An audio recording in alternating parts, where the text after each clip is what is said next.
Okay, everybody, I'm going to walk you through this assessment and what you need to highlight and the sentence starters you need to use. So, the first problem says Mrs. Anderson has 16 stickers. Please highlight 16 stickers.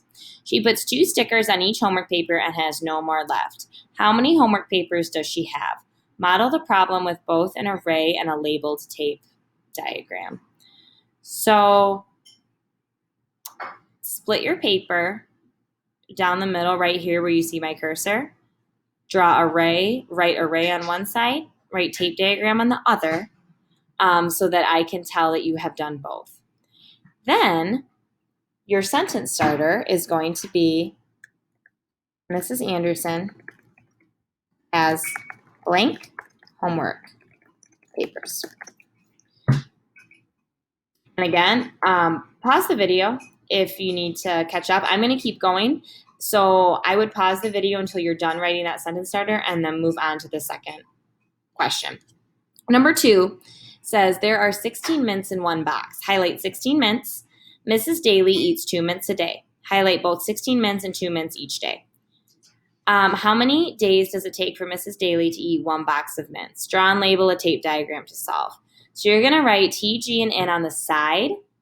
And then you are going to write in the bottom, she, or maybe not, starting with that. It takes her blank days to eat 1 box of mints. Okay. Again, pause it until you have that written. Number 3 says, Mrs. Lex has 24 apple slices. She uses 4 apple slices to decorate 1 pie. How many pies does Mrs. Lex make? Fill in T, G, and N at the side of your paper, and then your sentence, you're going to be making a tape diagram. Your sentence, and I'm going on into the other page, and you probably won't, but is going to be she makes blank pies.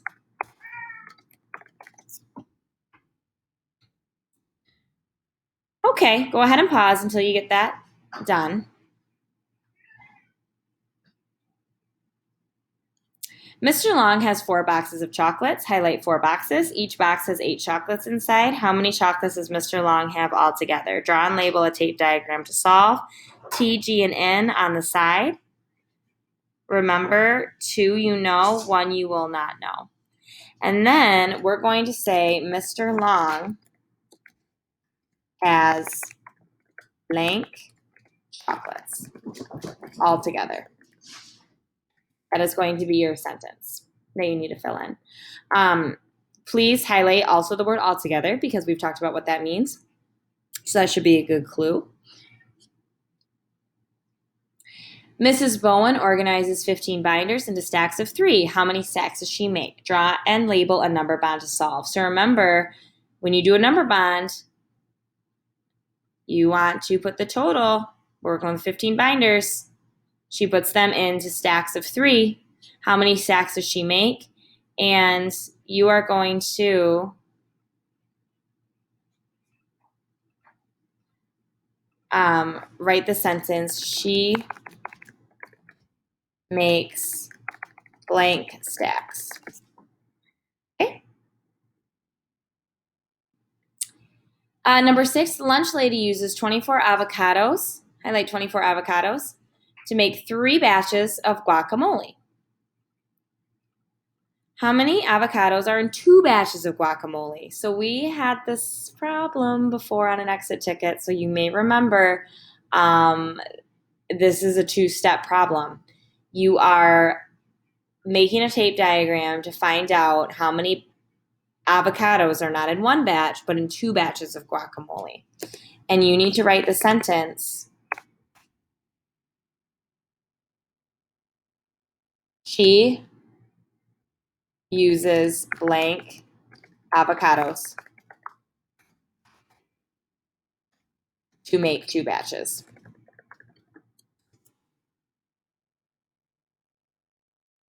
All right. Again, just pause it if you need to. Mrs. LaFave uses the break apart and distribute strategy to solve a multiplication problem. Look at her work below, write the multiplication problem Mrs. Lefebvre solved, and complete the number bond.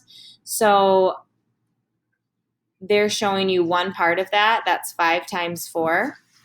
And they're also showing you that this other part was 1 times 4.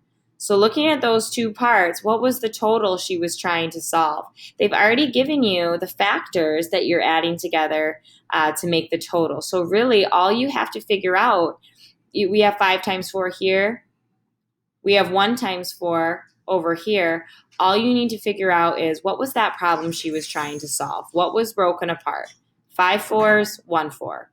What do we need to fill in up here? Okay, number 8. 40 jelly beans are shared by 8 students. So this one they've set up for you. They've made this tape diagram into 8 groups for the 8 students. They've shown you that there's 40 total jelly beans. You need to answer 2 questions. This is a 2-part story problem. How many jelly beans does each student get? Sorry, everybody. My cat Stanley knocked over my phone, so there was a bit of a loud crash there. Anyway, how many jelly beans in the second problem will 4 students get? So you can see right here in this little section, that's showing you 1 student. So that's your answer here. How many jelly beans does 1 student get? And then here, 1, 2, 3, 4. How many are 4 students getting? All right, number 9. The teacher has 25 apple slices and 15 pear slices. I'm going to highlight all of that. 5 children, I'm also going to highlight 5 children, equally share all of their fruit slices. How many fruit slices does each child get? So I'm going to write here at the bottom, each child gets blank fruit slices. All right, next one. Mrs. Shelton buys 24 books for her classroom library. She buys an equal number of fiction, nonfiction, and poetry books. I'm going to highlight that. So we have fiction, we have nonfiction, and we have poetry, and there's 24 of all of them. She puts all the poetry books on the shelf first. Draw and label a tape diagram to show how many books Mrs. Shelton has left to put on the shelf. Mrs. Shelton has blank books left. So again, after she puts all the poetry books on the shelf, how many books does she have left to shelf? All right, everybody. I think you are prepared to take this test. I'm really looking forward to seeing your answers. Remember, if you get stuck, something that might help you is if you don't know the number of groups, you need to work with the total. And if you don't know the size, you have to do something we call fair to share. So please use that TG in on some of these problems to help you along the way. Figuring out what you know and don't know in the first part of the story problem really could help you if you feel stuck. All right, you guys are smart, you are awesome, and I think you will do great on this test.